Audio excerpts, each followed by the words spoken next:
Myriam Kadouche, bonjour. Bonjour.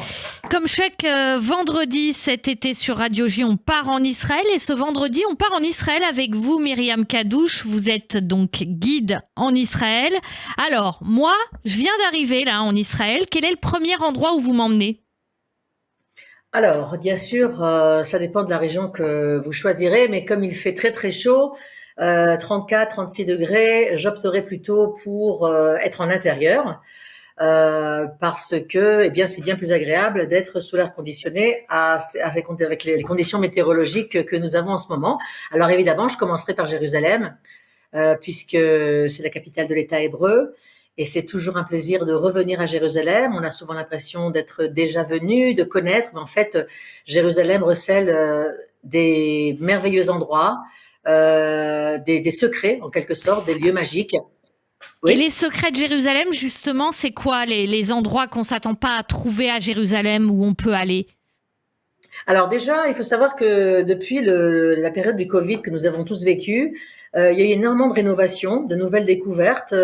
Moi-même faisant des fouilles archéologiques, eh bien, j'ai participé à quelques-unes des fouilles qui ont été faites lors de ces 2 ans de Covid, et notamment le tunnel du Kotel. Je ne sais pas si vous avez entendu parler, mais sous le Kotel, il y a un tunnel qui était ouvert déjà, mais on a agrandi ce tunnel et on a pu découvrir d'autres itinéraires dans le tunnel du Kotel.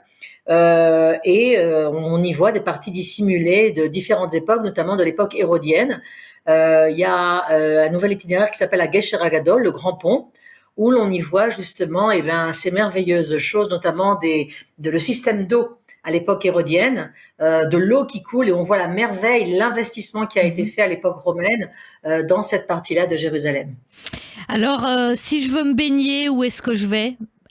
Nécessairement à la plage? Alors, évidemment, j'imagine que la majorité de vos auditeurs iront bien évidemment à Tel Aviv. Juste pour terminer par rapport à Jérusalem, d'autres musées, comme le musée de Rockefeller, par Mhm. exemple, qui est un musée extraordinaire qui recèle des merveilles et qui est très très peu connu. Pour ce qui est de l'eau à Jérusalem, on peut prendre la voiture et à moins d'une demi-heure, on est à Vadikelt ou à Nachal Prat, qui est lié dans la Bible avec le prophète Jérémie. Et là, on a de l'eau qui coule puisque c'est un stream, une rivière qui coule de Jérusalem et qui arrive jusqu'à la rive du Jourdain, jusqu'à la rivière du Jourdain, donc qui coule, on va dire, des montagnes de Jérusalem jusqu'à la partie de la dépression, qui coule d'ouest en est et Mhm. qui arrive dans le Jourdain. Et on peut évidemment profiter de l'eau claire, de cette eau qui vient donc de l'aquifère et qui est une eau fraîche à peine une demi-heure de Jérusalem, Nachal Prat. Donc ça, c'était pour l'eau. Alors, on parlait tout à l'heure, on pensait à Tel Aviv. Tel Aviv, bien sûr, la plage de Tel Aviv, mais Tel Aviv également recèle des musées extraordinaires. Un musée qui a été ouvert il n'y a pas très longtemps, c'est le musée de l'innovation qui se trouve à Jaffa, musée de l'innovation au nom de Shimon Peres, et qui justement présente toutes les innovations. Et Israël, c'est la Startup Nation, et donc on a là-bas toutes les découvertes, toutes les innovations extraordinaires qui ont été faites en Israël. Donc c'est un très très très beau musée. Moins dans l'innovation, mais par contre, un nouveau musée également qui a ouvert ses portes il y a un an, Mhm. c'est le Muséon Anu. Anu comme Anachnu, c'est-à-dire nous, l'histoire du peuple juif, qui est l'ancien musée de la diaspora à l'université de Tel Aviv, au nord de Tel Aviv, à Ramat Aviv, un musée extraordinaire qui relate sur 3 étages l'histoire du peuple juif. Ah, waouh. Et si je veux faire la fête? Ah, la fête, la fête. Alors, la fête, on la fait partout, au sud, au nord, ou dans le centre d'Israël. On pourra la faire évidemment à Tel Aviv. Pour ce qui est de la fête, il y a tous ces restaurants qui sont extraordinaires. Je voudrais juste dire qu'il y a quelques jours, j'ai mangé dans un excellent restaurant qui s'appelle Ouzaria, qui se trouve au sud de Tel Aviv, autour de ce qu'on appelle Levinsky, le Chouk Levinsky, qui Mhm. est un nouvel endroit, on va dire comme ça, à Tel Aviv, où il y a tous ces grands restaurants, un excellent restaurant. Le nightlife, eh bien, ce sera le Speakeasy, ce sera le Suprême, ce sera Kuli Alma. Tout ça, c'est au sud de Tel Aviv, tous ces bars, et qui représentent bien toute la nightlife de Tel Aviv. Mais bien sûr qu'il y a également une jolie nightlife à Jérusalem. Justement, c'est Euh, quoi la nightlife à Jérusalem? Alors, il faut savoir, c'est vrai on identifie souvent la nightlife à Tel Aviv, mais il faut savoir qu'il y a une jeunesse très, très pleine de vie à Jérusalem. Je pourrais commencer par le Pergamon, qui est un restaurant-bar très, très sympathique. Il faut savoir qu'en ce moment, l'école Betzalel, les étudiants de Betzalel présentent leurs travaux. Et donc, jusqu'au 18 août, il y a les travaux des étudiants de Betzalel qui sont présentés dans un bâtiment magnifique qui, lui aussi, vient d'ouvrir ses portes. Donc, ce sera une merveille au niveau architectural, une merveille d'architecture, avec toutes les beautés qu'il y a à faire et à voir à Jérusalem. Mais la nightlife, c'est le Pergamon, c'est tout autour de Mousrara.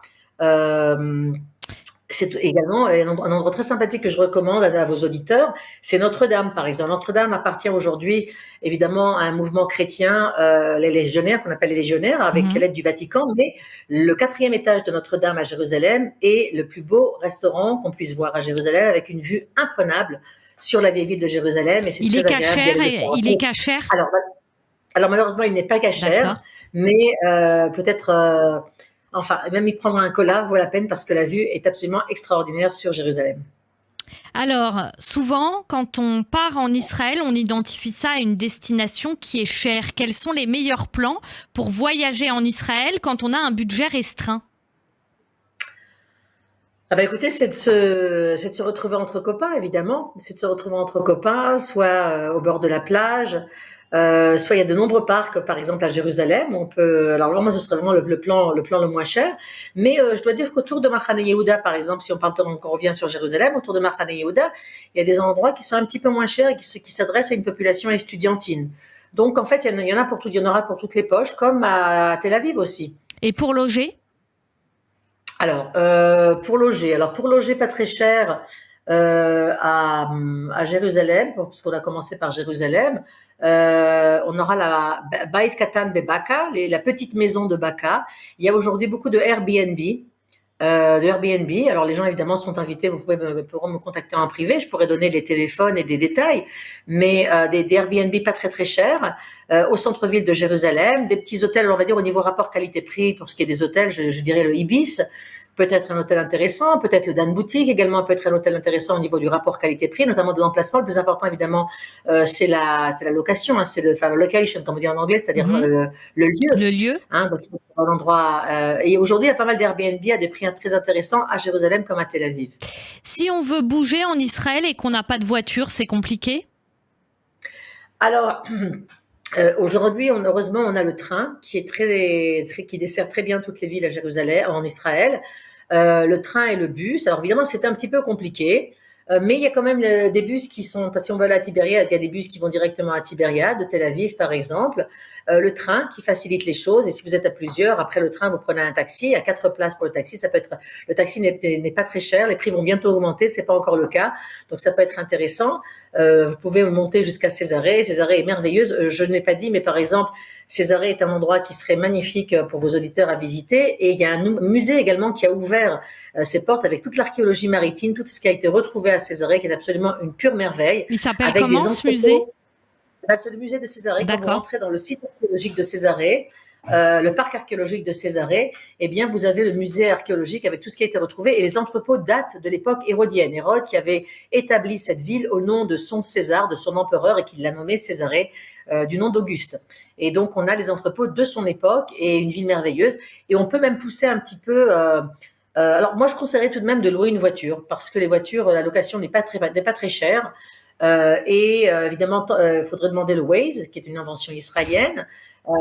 Et là, on peut se déplacer très facilement. Par exemple, on parlait d'eau. Où se déplacer à côté de Césarée, vous avez un parc d'eau qui s'appelle Mei Kedem, à quelques kilomètres de Césarée, à l'intérieur des terres. Mei Kedem, et là, vous avez de l'eau jusqu'aux genoux. Et en fait, il s'agit d'un aqueduc qui a été construit par Hérode à l'intérieur des montagnes et qui a amené l'eau vers Césarée.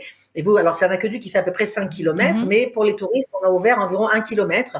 Donc vous traversez cet aqueduc, vous avez de l'eau jusqu'aux genoux et c'est agréable pour les grands, comme pour les adultes, comme pour les enfants. Et c'est vraiment très agréable. À côté de ça, à côté de cet aqueduc, vous avez également un grand parc qui s'appelle Shuni, Shuni, et là vous avez le musée du Hetzel. Donc également un autre musée avec l'air conditionné, le musée du Hetzel. Le Hetzel qui est donc, comme vous le savez, le Irgun, c'est l'acronyme du Irgun, l'organisation militaire mouvement de résistance de l'époque du mandat britannique, le Irgun. Et donc, vous avez un musée du Irgun et vous avez un autre musée magnifique dans une piscine romaine où là-bas, il y a toutes les statues d'un peintre, enfin plutôt d'un sculpteur israélien qui, dans les années 30 et 40, est allé en France et faisait partie de ce qu'on appelle l'école de Paris et qui s'appelle Ahiam Shoshani. Et Ahiam Shoshani a laissé une centaine de statues, de sculptures magnifiques dans la piscine romaine de Chouni, qui est donc juste à côté de Mei Kedem, de cette source d'eau. Et ça peut donc être intéressant pour vos auditeurs d'aller au nord d'Israël et de voir tout ça. Dernière question. Je veux aller à la plage, mais je veux pas croiser de Français. Parce qu'il y a des gens, quand ils partent en vacances, ils veulent être dépaysés. Et du coup, ils veulent pas croiser de Français quand ils vont à l'étranger. On fait comment ? Alors, c'est un petit peu difficile, puisqu'aujourd'hui, on a des communautés francophones partout dans tout Israël. Mais je dirais peut-être plus dans le nord qu'autour de Tel Aviv ou que du côté d'Ashdod. Je proposerais les belles plages autour de Narsholim, en face de Zichron Yaakov, on va dire comme ça, entre Césarée et Haïfa, entre Césarée, la ville de Césarée et de Haïfa. Vous avez un bord de mer absolument magnifique. Et là-bas, vous aurez des plages qui sont plus locales et qui sont très très belles avec des criques magnifiques. Et donc, je recommanderais ces plages, ou peut-être même de pousser un peu plus au nord, autour de Naharia et de Arziv. Et là-bas, vous aurez effectivement moins de francophones que plus au sud. Merci beaucoup Myriam Kadouche pour tous ces conseils, ça donne envie. Pour ceux qui sont en Israël, ils auront vos conseils. Et pour ceux qui iront plus tard, ils les auront aussi. Merci beaucoup Myriam, Shabbat Shalom. Merci à vous et bonnes vacances. Merci beaucoup.